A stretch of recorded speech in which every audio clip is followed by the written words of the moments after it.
Well, greetings everyone, and welcome to another Tuesday night right here on We the People, presented by the Diamond Factory. And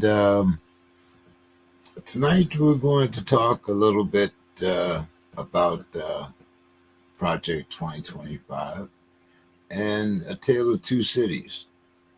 I chose San Diego, of course, because I live here, and Minneapolis, due to a lot of the work that I had put in during the George Floyd incident.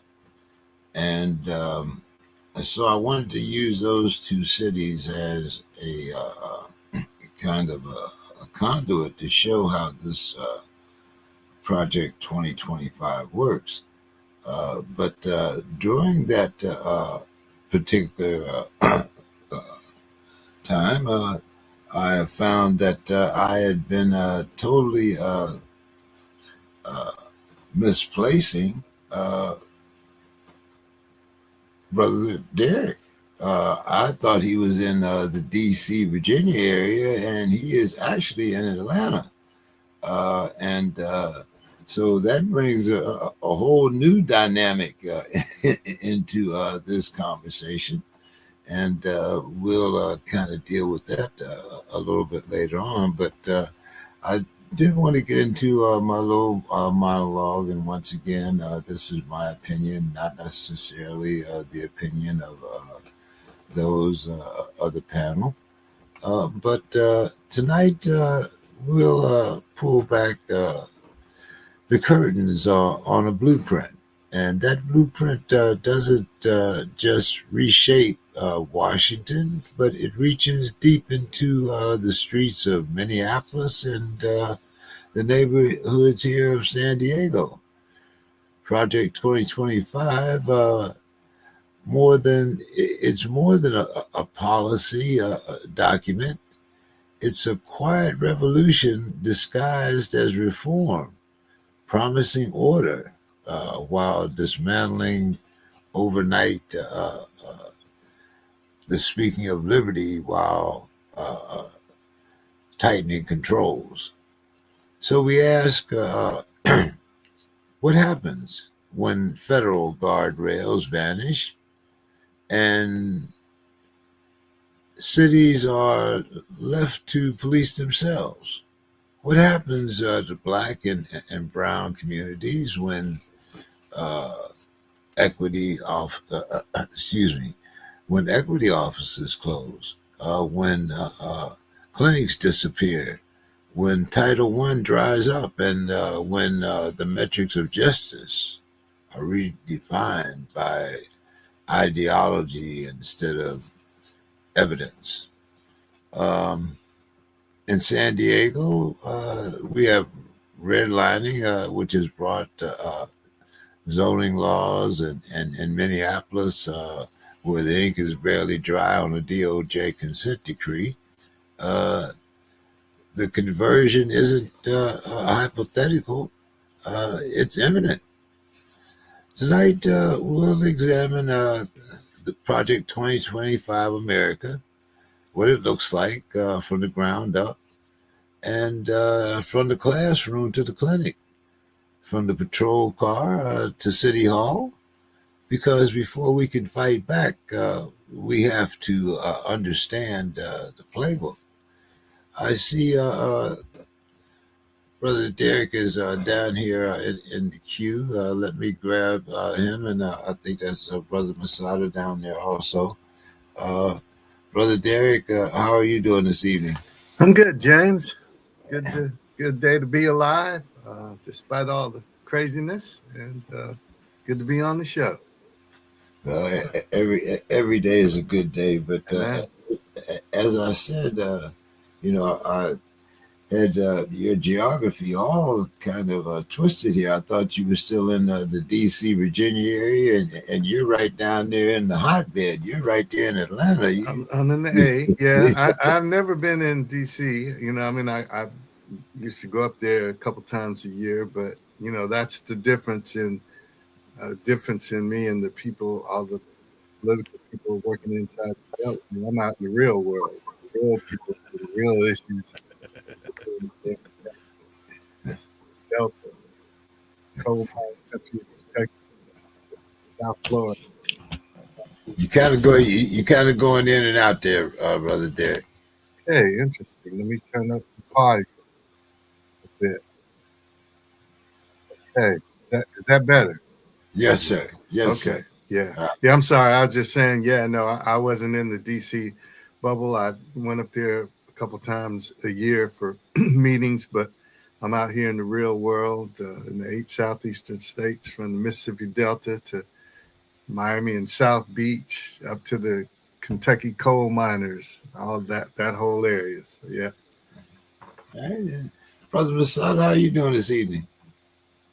Uh, man, You know what? We here. We good, but not good. Disclaimer: for I don't work directly for the federal government, but I work with organizations that deal with the federal government things. So we are funded by it. So it is federal government news I get on a daily. And so sometimes I'm shocked by things, and I don't pay attention to news all the time. And I had a coworker. We had a meeting, and they talked about how snaps were going on the first, and that immediately as I heard that, I felt stupid again in this world of did I just hear what you just said? There's about to be a whole lot of angry, hungry people out there. Why would you? Oh, I know why you do this. I know why it's happening. So I'm feeling like, oh man, it's just warming up more. We're talking about this 2025, but they putting a lot of things in there in our face right there to make it go. So I'm feeling good, and at the same time, I'm feeling like, oh shit. Well, maybe we can talk a little bit about that because, as you know, a lot of you know, SNAP and different programs are especially essential to seniors. Um, and most of us, got a notice, that our SNAP benefits would not be handed out in November. And in a way, it kind of made me happy. And the reason why I say that is because I think that a couple of things will happen. One, people, grassroots people, will finally come to the realization that this government is not meant for us. And they do not care whether or not we have a spoonful of grits, a spoonful of rice, or nothing. I mean, and then let's go on the opposite end where you have children. You have mothers with babies that will not be getting their benefits this month. This means that you have children that are, for all intents and purposes, being asked to starve their children.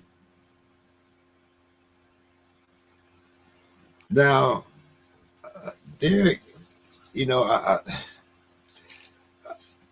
I talked, about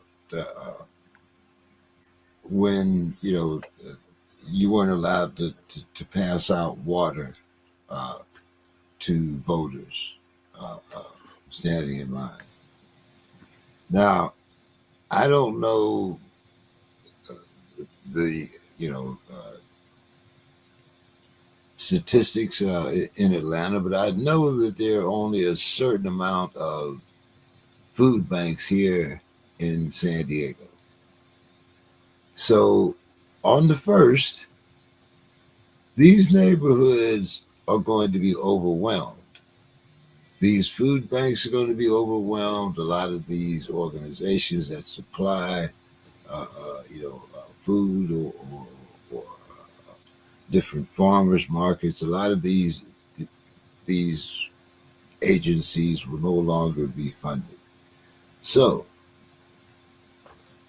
Derek, from the Atlanta perspective, and when and I'm going to use the term, I mean, what is it? You guys are like, it was the new Atlanta for one. The, the Black Mecca. How about that? Yeah, yeah, I'll throw that yeah, one out there. How yeah. about that? There you go. So, is are there any plans, or are there anything in the works to try to alleviate this problem? Well, I tell you what our governor said today, and one thing good I can say about our governor is that he didn't go along with Trump's plea to convert all those votes. I just need 11,000 such and such vote. He didn't do that, but he did do a hell of a lot of other crazy stuff. And one of the things today, he always brags that we have a $16.5 billion surplus. But he said that he is not going to step in to supplement the U.S. government, Trump's suspension of the SNAP benefits. And the average SNAP benefit, James, is only $350 a month. So you can do that easily if you want to, but they want us to feel this pain. And, now they're also implementing these the work requirements and all these other things. And the bottom line is this money's going to the president's billionaire buddies. I'll tell you a couple of other things. The governor of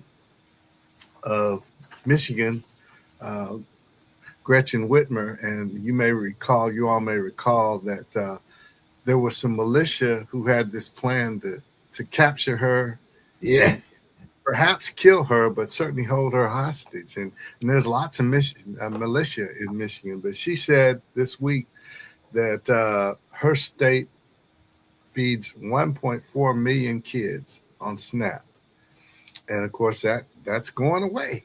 So what are you going to do?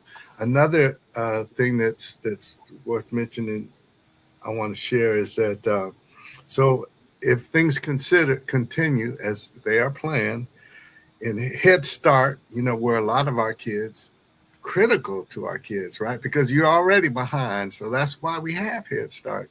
And so Head Start, 134 Head Start centers across 41 states are scheduled to be shut down. And they support some 59,000 children. And so they're going to be without funding. So, they want us to feel this pain.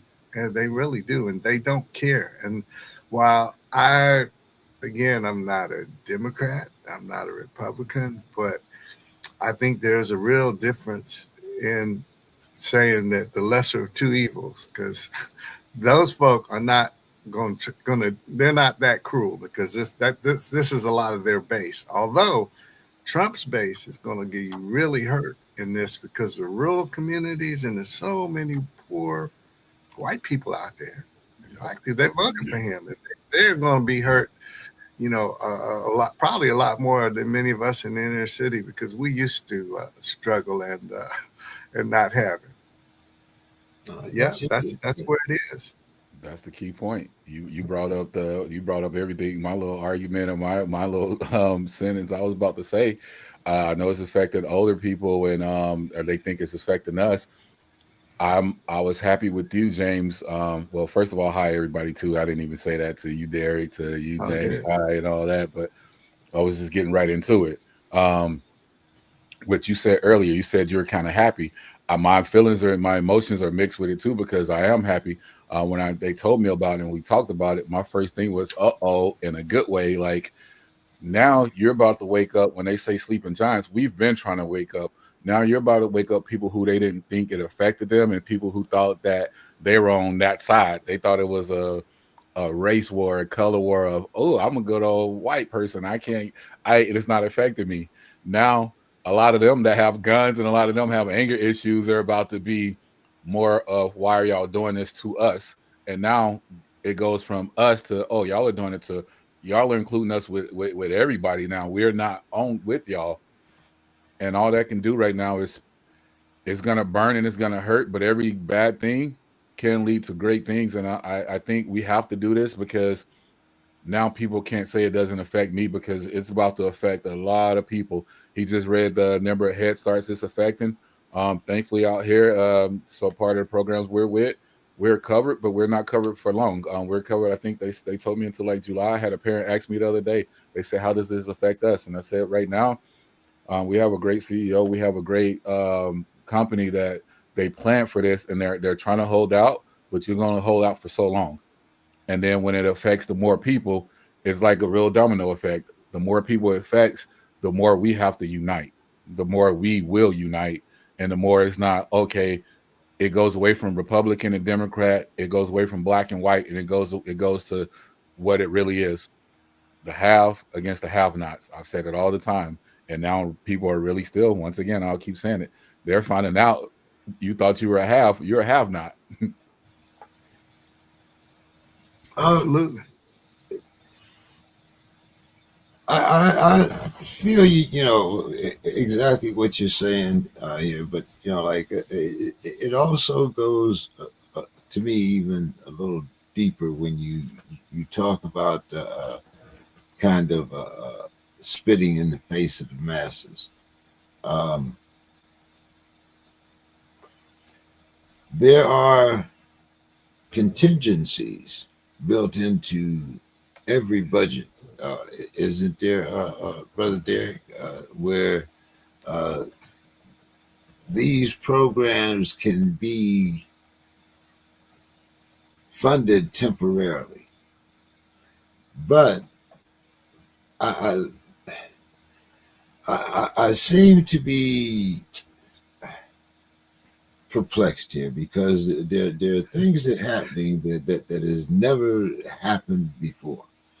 We talked about the military and them not getting paid, but we see that there has some billionaire or whoever has kindly stepped forward and decided that he would fund the military. He would graciously pay them for the month of October. Now, I don't know what we're going to do for the month of November, but that's a different story. But my point is, why aren't there other millionaires that could step forward and fund these programs philanthropically and bypass the government, Derek? Now that could happen. You're correct. Now I would say this though, it really is illegal for private industry to fund our federal government's military. Yeah, Now that makes they us may they mercenaries. As a matter of fact, that makes us mercenaries. yeah, Not, yeah. I mean, No, it I'm may just saying. happen, but I mean they talk about that, but let's see how long if it really actually happens because those people were in food lines today. They've been in food lines, and that's the only reason it happened. Yeah, he told Secretary of War Pete Hegseth to find the money, but you know they're sitting on the money. Let's not forget they just sent $40 billion to Argentina to bail them out.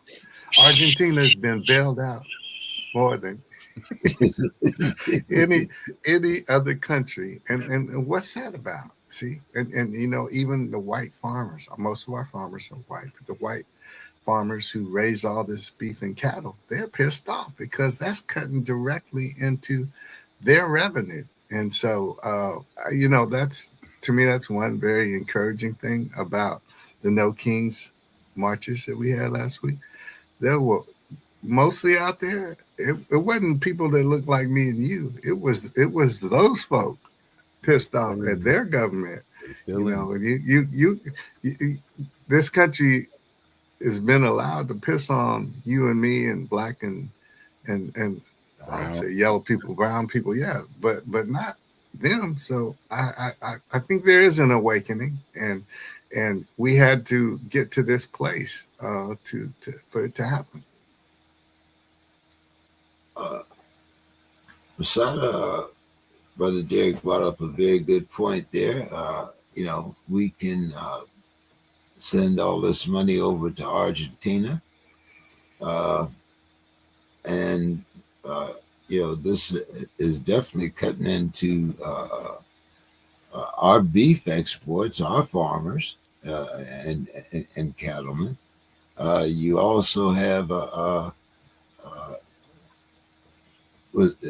I believe it's Brazil, where everybody's buying their soybeans now. All of a sudden, we don't have a soybean market. Uh, every day, I have a hashtag called booming economy. Mm. And every day I show a business that is either closing down, filing for bankruptcy, or just plain, going out of business. Now, I don't quite understand because we have been given and shown a tool that works,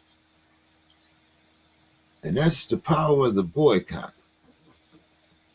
But it seems like, when you mention boycott, people think about, Martin Luther King and the old days. But Masada, we have a viable dollar.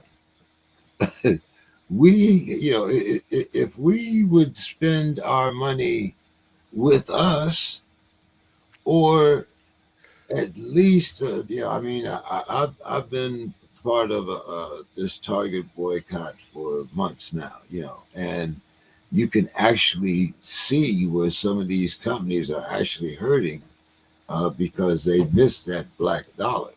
Mhm. Uh, Masada, have you run across any examples out there, in your travels where you can actually see where, there is a trending, need for us to spend our money with ourselves and to stop feeding it into the machine? Yeah, honestly, everywhere, and honestly, where Derek at? One of my last travels to Atlanta, even on the outskirts, I found there was a lot of black businesses. I'm a pescatarian, borderline vegetarian, so looking for food outside of California sometimes for me or Oregon is very hard, and I found it very surprising that there were a lot of black-owned conscious health businesses out there growing, and it was really good. But throughout the nation, you said it earlier. One addressing the billionaire that's funding the military that is like mercenaries, and my question is, what do you want for funding them? Because you could have funded feeding families for thousands of years, for however long you've been alive, how long you've been a billionaire, and now you just decide to do the military. I smell fishy stuff. I don't think that's just out of a good heart, because out of a good heart it would have been happened. Mm. So we got plenty of places you can go and build up neighborhoods and put that $1 billion of yours, or 100 million, which is like nothing to your billion, to use. Um, Secondly, with the black dollar, you say spending on it. Um, we have a before I talk about it all the time. I really dislike the subject. We have a lot of black millionaires. We have millionaires on the Forbes list.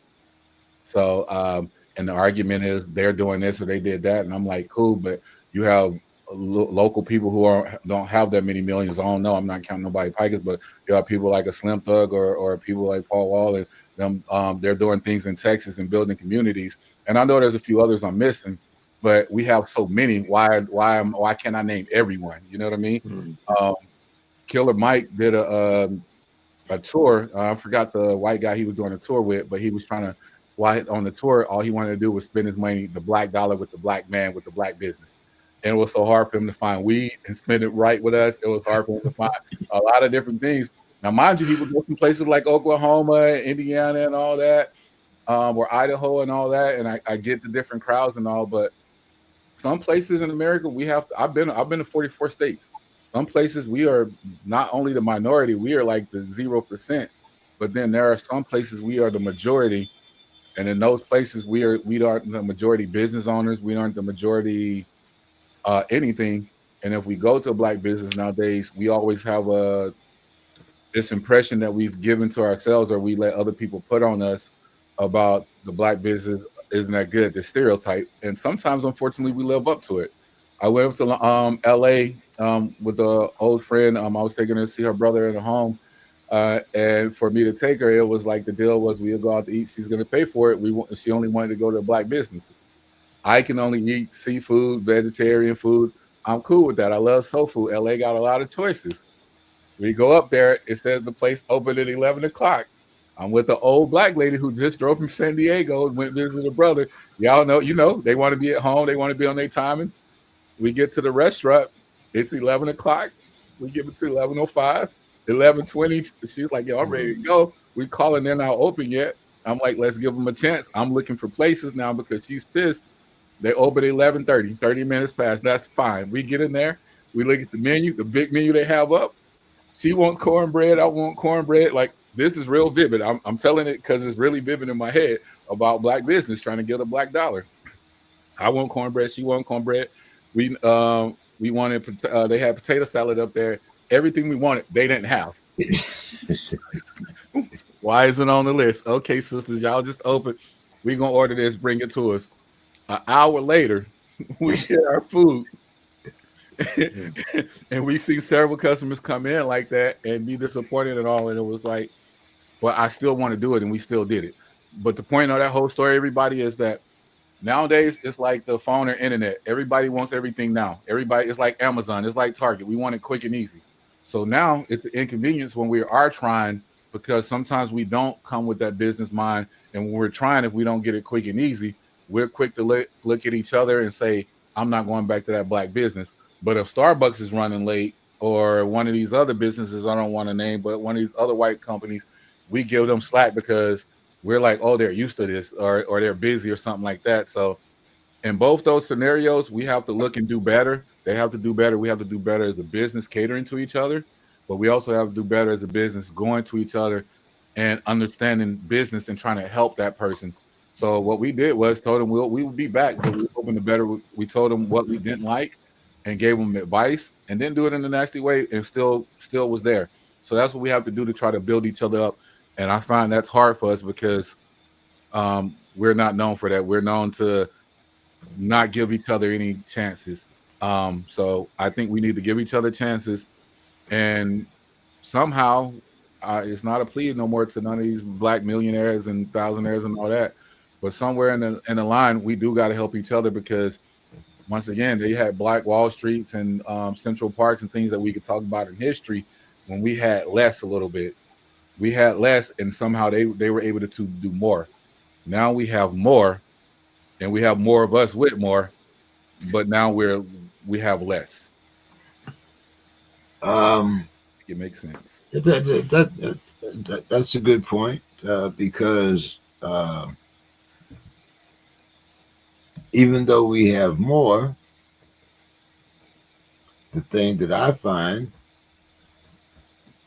and I can understand it, is that we are now less willing to share. When you have a little bit, it's okay, and if the neighbor wants a cup of sugar, or, a cup of flour, that's fine, But when I have a Cadillac and the big house on the hill, I don't want that neighbor asking me for a cup of sugar, or, because that's taking me back to where I came from. That's who I used to be. Now I'm a whole new person. Am I wrong here, Dad? No, and we talked about this kind of last week with Brother LaSalle, right? I think that we have, to a large extent, as Black people, lost our sense of community. A lot of our best and brightest have moved out of the inner city. You've taken a lot of the. I mean, there's still plenty there, but the intellect, the capital, that genius has gone, and now we're so much more divided by class than we are race. Even though we know, you and I know that you're still black, right? And Oprah found that out when she went into the store in Paris, and we got examples of that, right? They told Michael Jordan he couldn't join that country club on the south side of Chicago, the all-white country club, even though they were fawning over him in every other way. And so I think that the sense of commitment that our leaders had, and that I think resonated down throughout the community, we've lost some of that, because you're right. There's so many athletes and entertainers. We got the resources, we got the money to take care of our people and to take care of people, period. But I don't think the commitment is there. And I think that we have we've just lost a lot of that, and I don't know when it happened, but and you were talking about back in Martin Luther King's day, and I'll go back to this, in Operation Breadbasket, that for example, that was really kind of spearheaded ultimately by Jesse Jackson, but it came out through the SCLC. But whereas, like in Chicago, they literally boycotted these companies that wouldn't hire black drivers, wouldn't hire black managers, and they put some of them out of business. That's what the Montgomery bus boycott was about in 1957. And they walked, literally, maids were walking 10 and 12 miles a day to take care of white kids, wash clothes and dishes and be nannies, because that bus system in that town, and there were 80% of the town was black folk, but they were being disrespected. And before that bus boycott, that 381-day bus boycott, Montgomery's black people had the reputation was that they couldn't come together over anything. But when they disrespected Rosa Parks like that, and again, she was the third or the fourth black woman who had been arrested for refusing to give up her seat, but she was the model case. And so that when you put people's money at risk, they broke the back of that cities and made them come to the table. And so, yeah, that's important. Even when I was at the SCLC in the 90s, I'll tell you what some of the things that we did.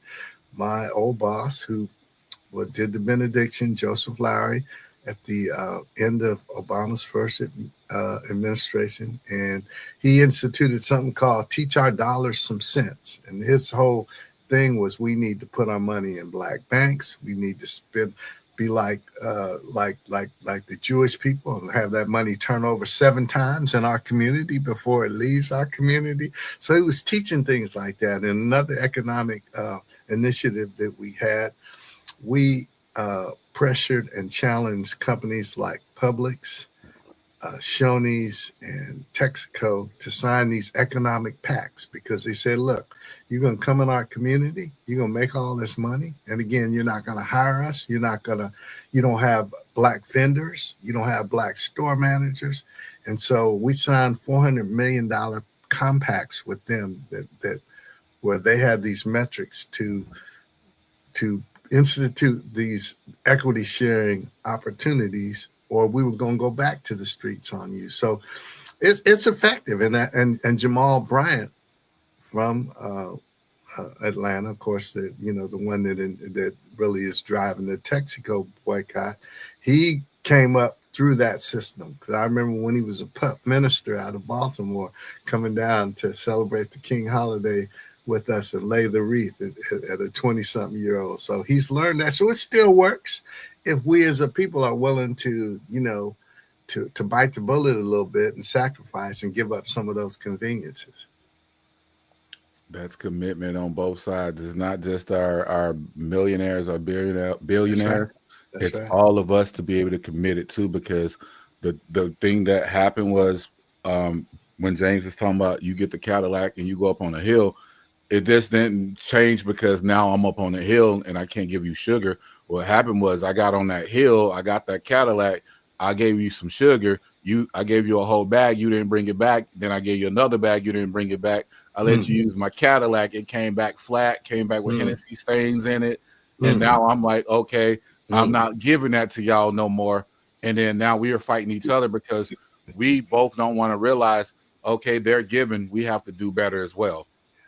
It's to me, I'm really on it, Derek and brother James. I'm not blaming either side, both sides, every side that you but can think but of it, us need but, to come it, but together. it's kind of like what you said about the black business. You know, do I have to bend over backwards to give you my money? Do I mean, how many inconveniences do I have to go through when I can go to the guy right next door and get it now? Commitment. Yeah. Commitment. He just said they didn't think that town and the people to come together, and they came together. Nobody Yeah. thinks it's going to happen, but now we're saying that we are more alike than we're not, and it is Yeah. about social economic status. It's not about race anymore. It's about class. Yeah. So Yeah. That's it. So when you talk about class, okay, and you talk about uh, uniting, and once again, I'm going to play the pessimist here because I wrote a little thing about this purple revolution and whatnot. Now you have these so-called Trumpers that oh, I shouldn't have voted for him. Oh, I made such a mistake. Oh, we should unite now and get this guy out of here. But once that goal is attained, what happens then? Do we stay united? Do we break off back into our little segments because now the big war is over and I want as much of the pie as I got before? As a matter of fact, since I fought now, I want even more of the pie. Uh, no, we so know better, we do better. That's what my whole thing with us as talking about us, always talking about a revolution. It's not going to be televised. We going to do this and this. My whole problem is that I want us to understand that if we are that God figure, we are that, then I see it all the time. I seen it the other day. With much power comes much responsibility. And so you have to show them better. My kids remind me all the time, Brother James and Brother Derek. They remind me all the time. If I am saying it and I'm doing it, they're going to be doing it. If I'm saying it and not doing it, or vice versa, that we get it from you. So I have to be better. I Yeah. have to show you to be better. So once we do get it, we all can see and enjoy peace together and know what love is together. There's no separation. I talk to the black community first, you all, because I grew up as a black man. I'm 6'4", you know what I mean?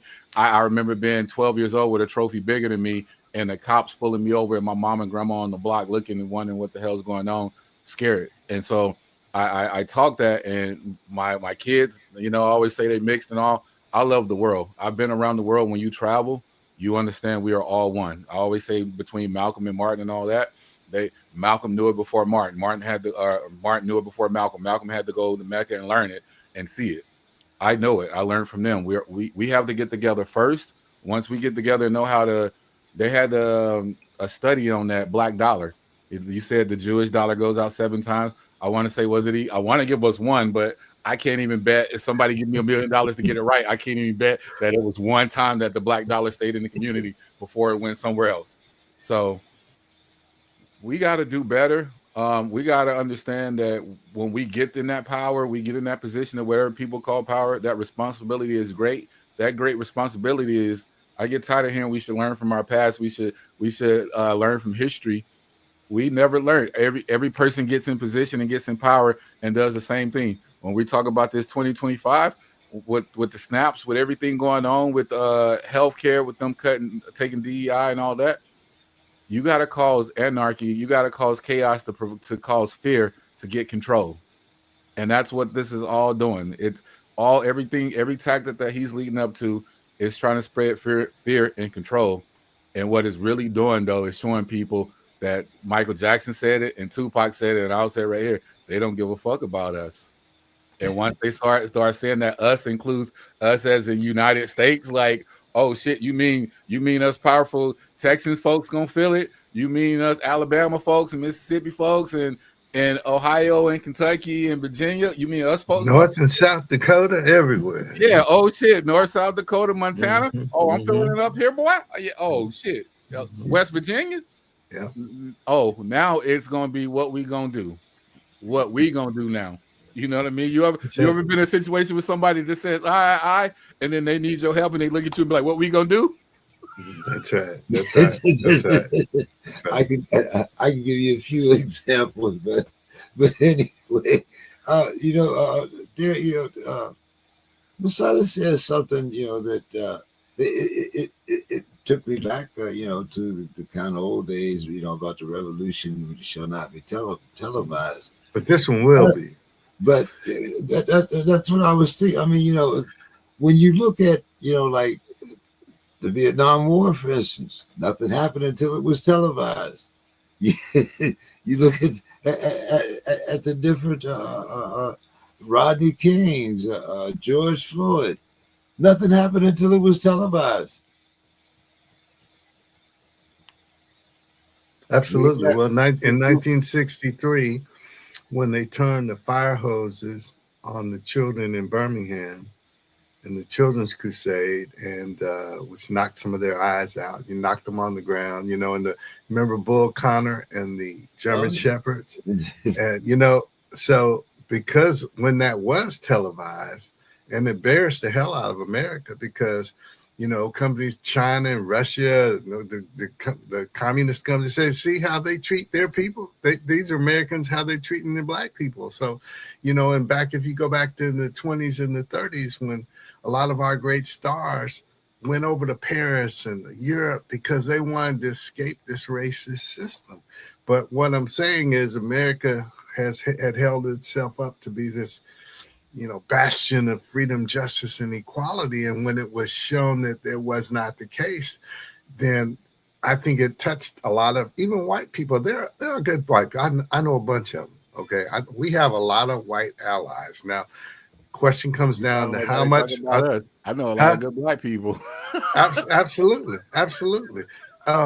But now the question then comes in, how much skin in the game are you going to put in there? But I mean, they're putting it in there now out there. I don't know if you guys happen to, of course, I'm a news junkie because I'm a newsman. But I remember in Chicago, of course, when they raided that high rise and not just pulling out black, brown undocumented people. They pulled black people out butt naked out in the street and arrested them because it's all the same to them. I think the ICE folk, but yeah. I saw them knock down a young, attractive white woman on the street in Chicago. ICE did. I'm saying, so when they'll do that to one of their own, they really don't care, and it is about enforcement. And I think we're headed towards martial law. And he's trying to get us comfortable and used to that. If it's a city he doesn't like the leadership, he's going to go in there and do what he's doing, just like he's blowing up all these supposedly drug mule ships across the, the world. We now have a fleet going to the Caribbean, which is... as far as I know, there's a hurricane. Oh yeah. So I mean, that means that you're also putting troops in harm's way. Mm-hmm. And this is supposed to be the America First isolationist president, right? And now we're dabbling in all this stuff, and I think we're trying to set it up to go in and take Venezuela's oil. That's what I think is. Well, I mean, there has to be some type of end game in order for him, to. I mean, as anyone even, it used to be, when you had one of these drug interdictions, as we used to call it. And they were bringing up, they had the cocaine in the fast boats, and back in what was that, Miami Vice days, and all that. I mean, they showed some bales of something, at least floating in the sea or something, like We ain't this. seeing none of that. we, No evidence. none No whatsoever. evidence of weapons of mass destruction. That's it. That's it. I think they're playing Hexa. He's got Hexa playing war games out there, just experiment. Okay, we can do this. Well, We can that's do why this. there's a reason why you go from the Department of Defense to the Mhm. Department of War. I mean the words speak for themselves. But there's also I and I might be wrong, and maybe I haven't found the right research yet, but I have not found a shipping or container company that belongs to or is owned by anyone in the black community. Mm. And as I continually say, I've never seen, any immigrant running through my backyard with a ton of cocaine on his back. On the ground. And I'm only, we're less than, 40 miles from the border, but so, a lot of this stuff that's aimed at, the so-called black and brown community. And when you take 1,000 workers and one gang member, it kind of seems like this ratio is a little, to be, politically correct, a little fucked up. Masada, I mean, maybe you've seen these mysterious drug mules running through San Diego. I mean, it just seems a little. Backyard, and I ain't seen none. It just seems a little crazy for them to, to run through my backyard when there's a whole Pacific Ocean out there. But that's I mean, I was a Marine, so they always joke and say we're a Department of the Navy, and we always joke and say the men's department. I think all the military are the same, but that joke for me is funny because the Navy is out there, and I think the Navy and the Coast Guard protect our seas. So if you protected American borders, how are all these drugs? It's always been since before I was born. How are all these drugs coming in if we don't own any boats, planes, and all that to get them shipped in? You know what I mean? We all know, once again, that movie or picture, the series Snowfall depicts it all. The CIA, the government, we all know it's America. Now I am disturbed and happy at the same time that everybody's finally jumping on and getting to see what people have been complaining about for years, people of minority status or black status or people who don't like our government. It's not the government per se. Is like working for a company and knowing the company is great. The system in place is kind of effed up, but if you had better employees and better workers and better managers and leaders, it would be better. And right now we don't. Right now, whether you're Democrat, Republican, I don't care. You hear me? You're in the government. We, even in the military, we said the oath, foreign and domestic. Right is right and wrong is wrong. Right is right, is wrong is wrong. I'm pretty sure somebody can find some impeachable things if they wanted to. I'm pretty sure there's probably 30 impeachable things he did today just by waking up. And that's giving him not that much credit. You feel me? So, it's wild. I mean, even if you go to Long Beach with all those shipping containers and all that, it's heavily guarded and armed and all of that. So, you spoke on the Department of, or what is it, of War now or something? Yeah, what about yeah. the DOJ and all the people he was getting rid of and all? That's right. They're doing it on purpose, and we're allowing it to happen.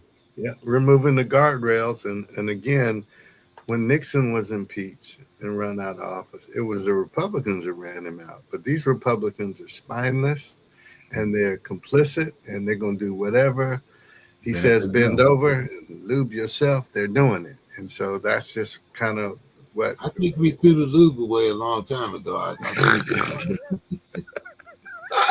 I was giving a little benefit of a doubt, but okay. He's Grab just, your ankles. He's just raw dog now. Oh my goodness. Oh my goodness. Yeah. But as I was saying, resilience is fine, but there has to come a time when resilience also meets resistance. And in some people's mind, we are already in a civil war. And when I say civil, I'm not talking about, like good morning, sir, and how you doing, and manners. I mean, there are people that actually believe that you know uh, it's, I don't know, maybe less than 3/5. Uh, you've spoken of our allies, uh, uh, brother Derek, but part of Sun Tzu's strategy is also to know your enemy. Oh, yeah. The art of war, right? We are at war. Yeah, yeah, we are, we are, we are. I mean, uh, is it too late to send in a peace delegation? It's been too late. It's been way too.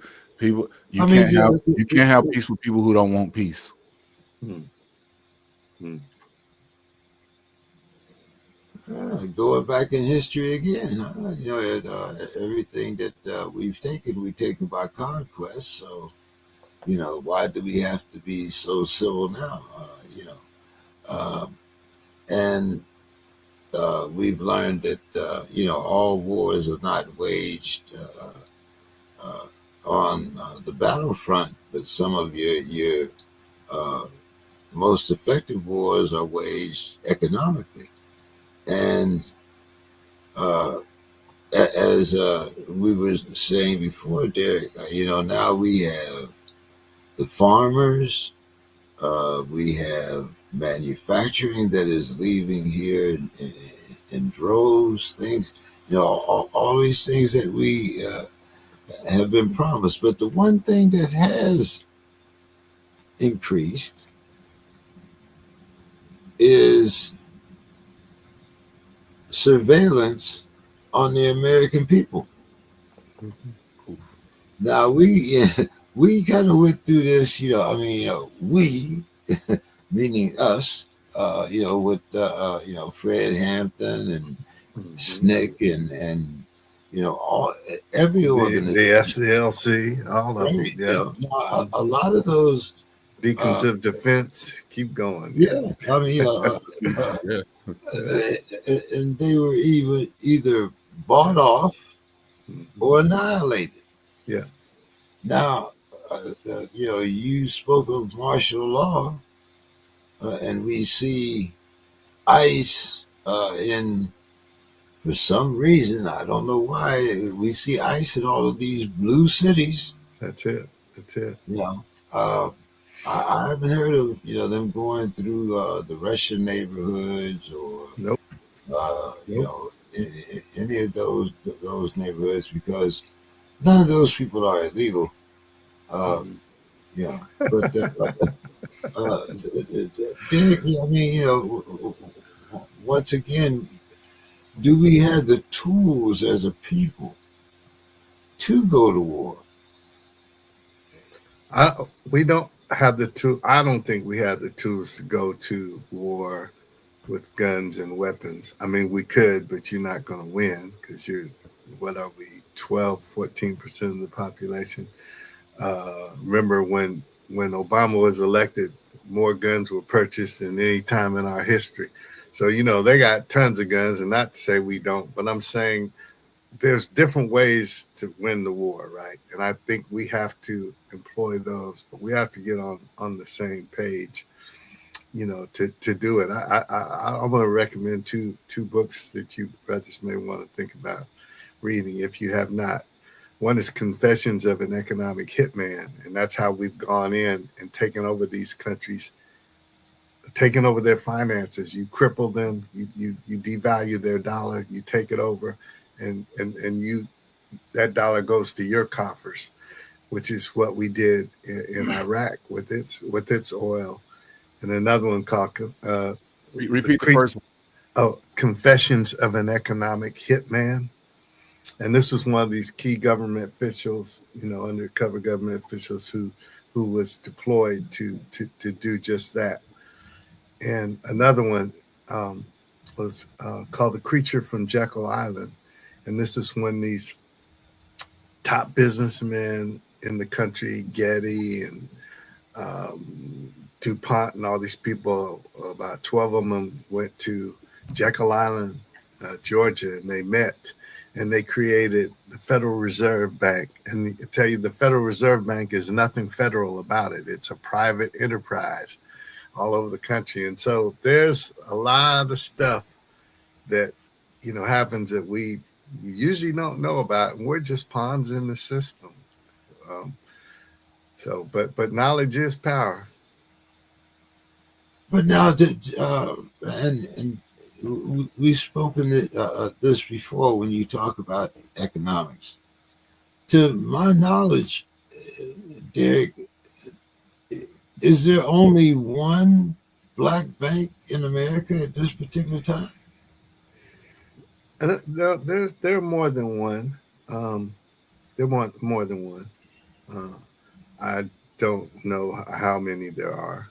But yeah, there. I mean, I see Capital One. I see, I see Citizens Trust Bank. All these apps, where you can easily get access to, whatever type of finances. Charles Schwab.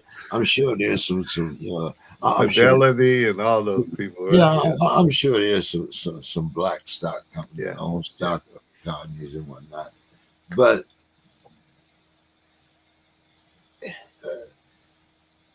isn't it time that, why aren't we out there, telling it? One thing, like not being seen in today's world. I mean, you have AI, you have this, you have that, but we can't exist in silence anymore. I mean, the word of mouth was good when we, had, the party line and, stuff like that. But nowadays we got these, we got handheld computers. That's true. I have to go and research black banks. But if I put bank in my little thing up here, I can get 40 of them. But if I want a black bank, I got to put that in very specifically. If I want a black trucking company, I have to put that in very specifically. But I mean,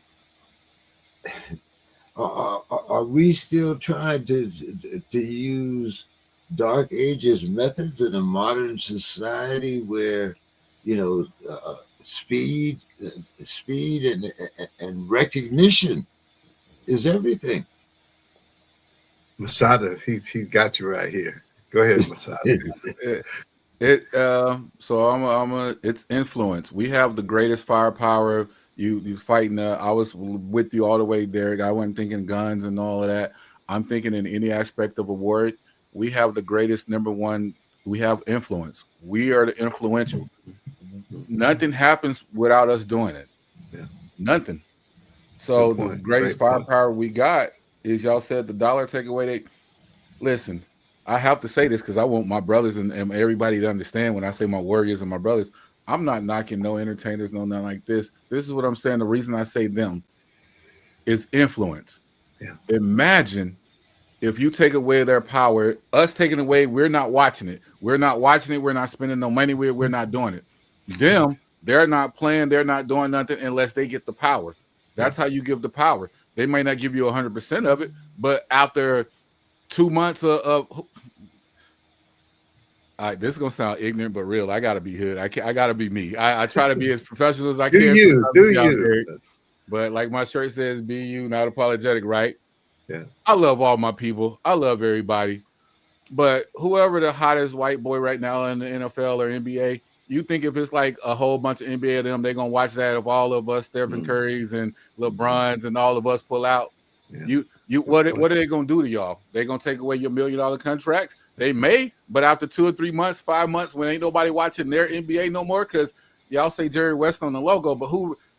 Let's be honest, who really watched Jerry West like that when he was playing? Everybody was talking about they were talking about everybody else is like Jackie Robinson when he came into baseball.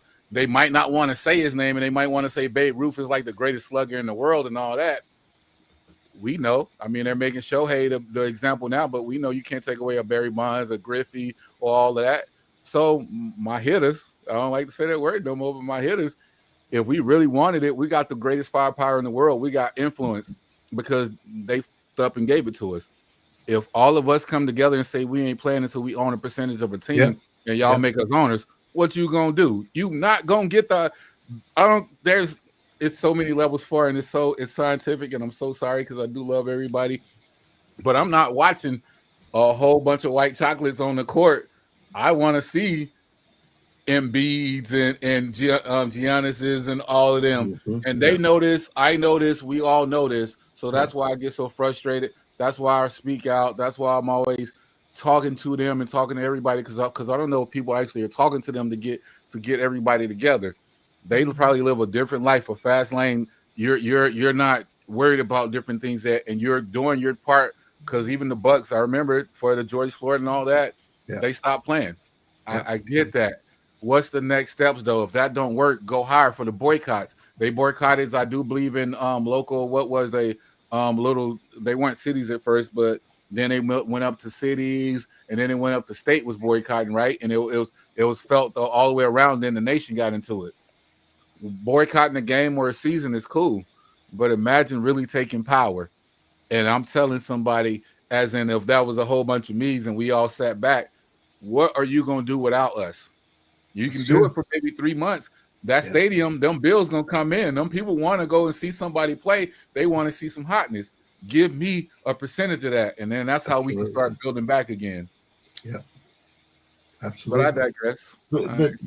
But here's the thing: if for 97 out of 100 years, I've established the fact that this is mine, and I am the master, and you are the pawn.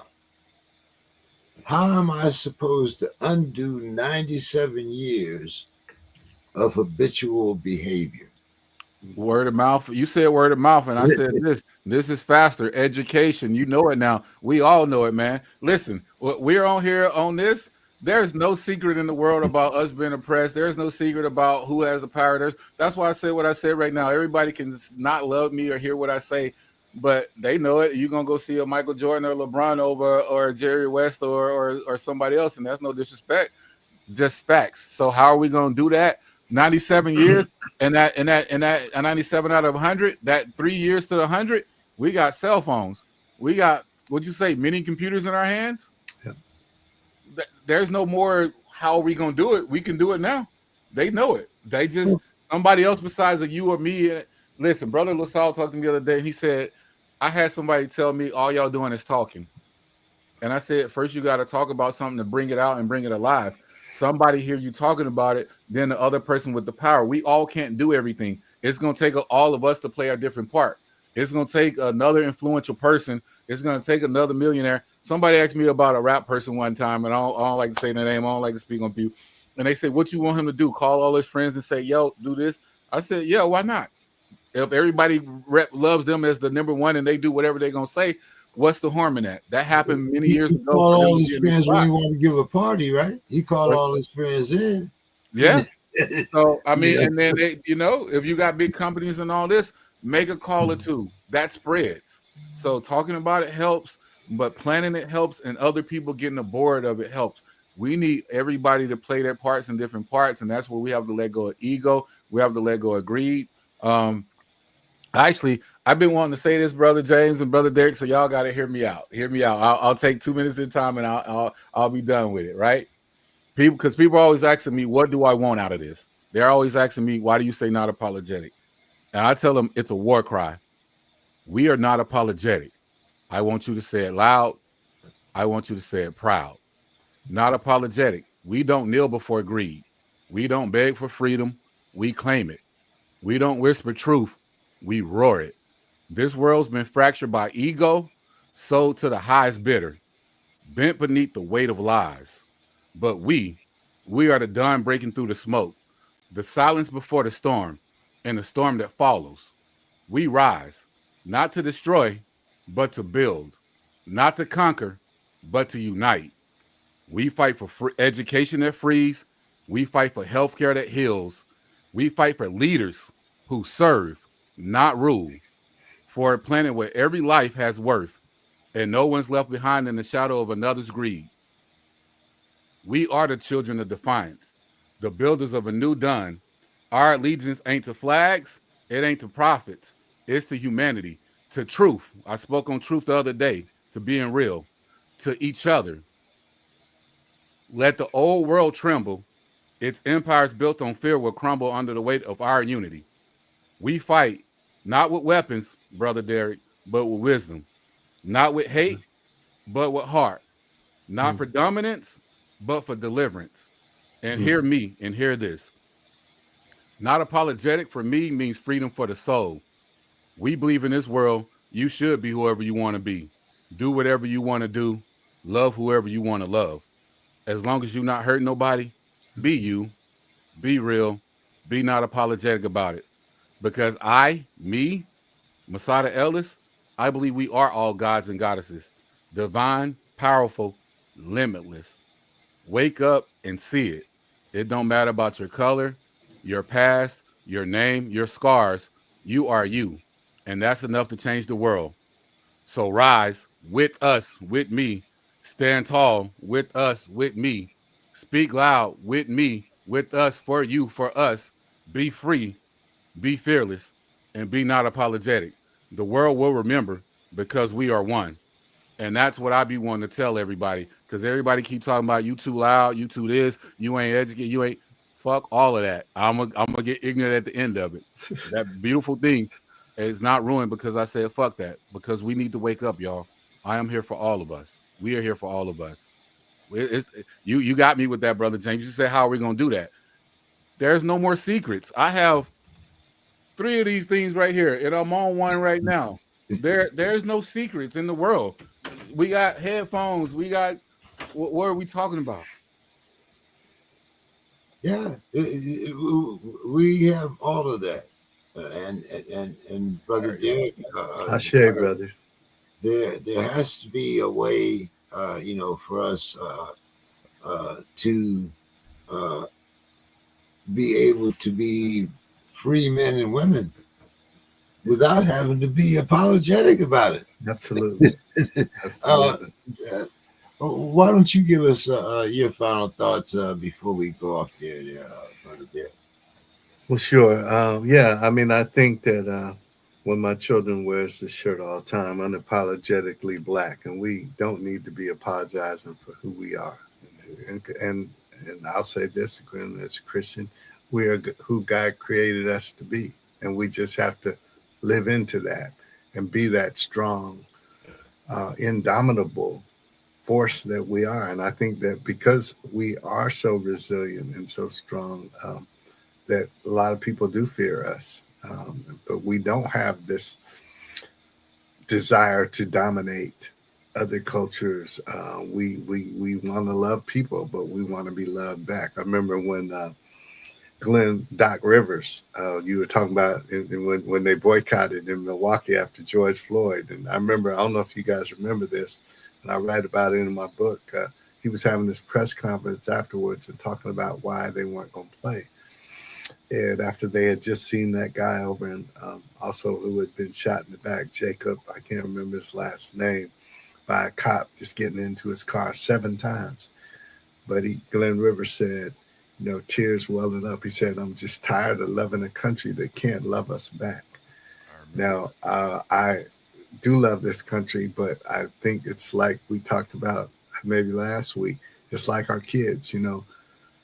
We love them, and we have to love them enough to correct them when they're wrong and to guide them the right way, because we don't want them ending up in a box. We don't want to come and lay flowers on their grave. We visit them in prison. We want them to be out doing their thing, productive and strong, but we have to teach them the skills to survive.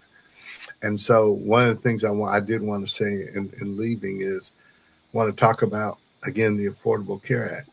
Now, Trump took all these subsidies to give to the taxes, to big tax breaks to his billionaire buddies. And these subsidies are what allow people who like wait tables and cut hair and stock grocery stores, who may be making, now you got to make more than this in California, but some places in the country, they may be making 13 to 18, $19,000, a year.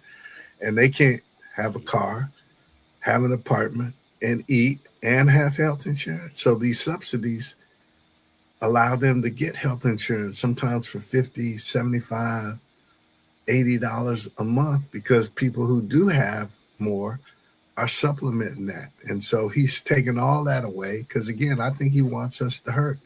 So even our very ultra conservative MAGA Congresswoman Marjorie Taylor Greene, who Jasmine Crockett got all on. I don't know if y'all have seen her about Bad Butch Blonde and all this, but Yeah, she found out that Jasmine Crockett. yeah, her two adult children found out that their health insurance is going up 400%.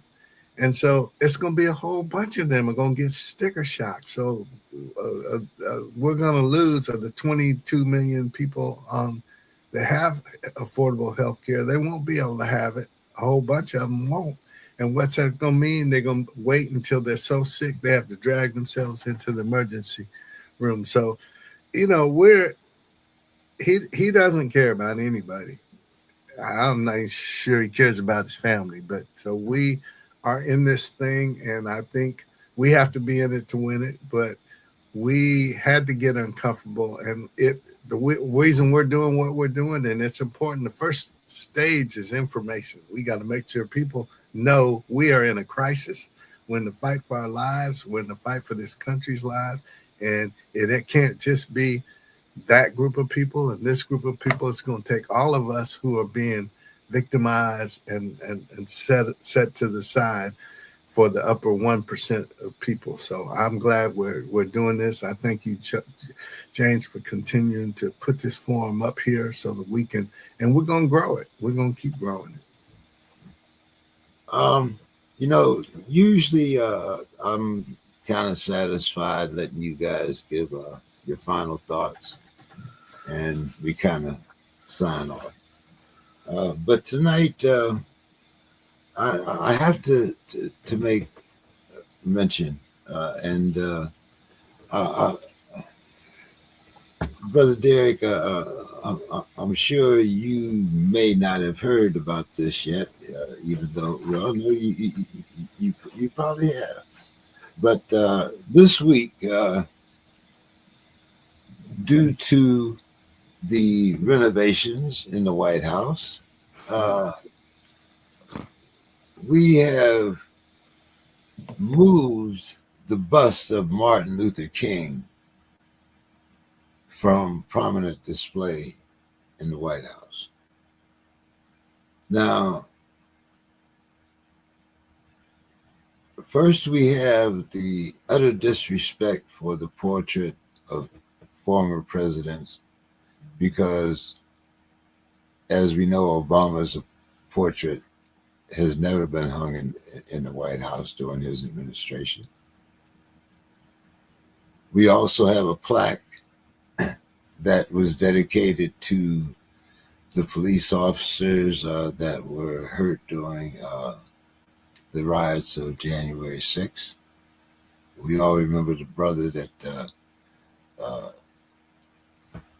practically saved a bunch of lives right there in the White House. Misdirected the mob.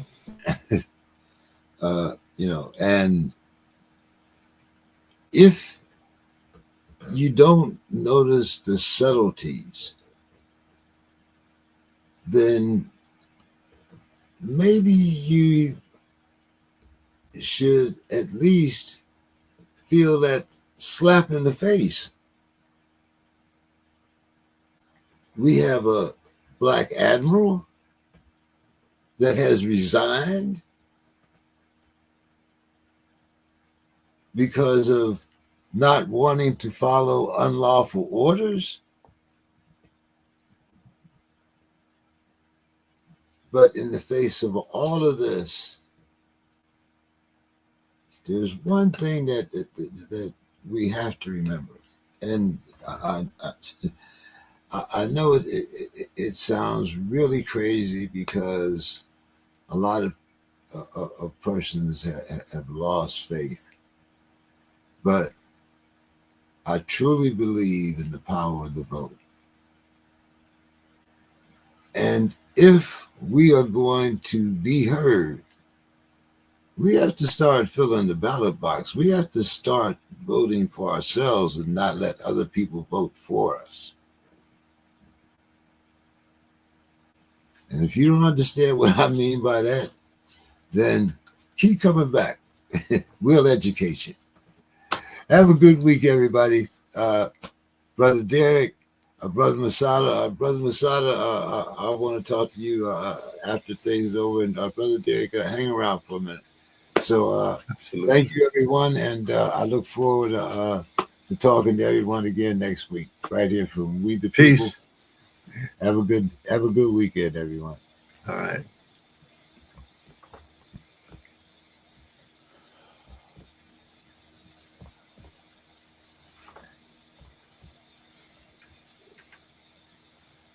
I have some things on my chest.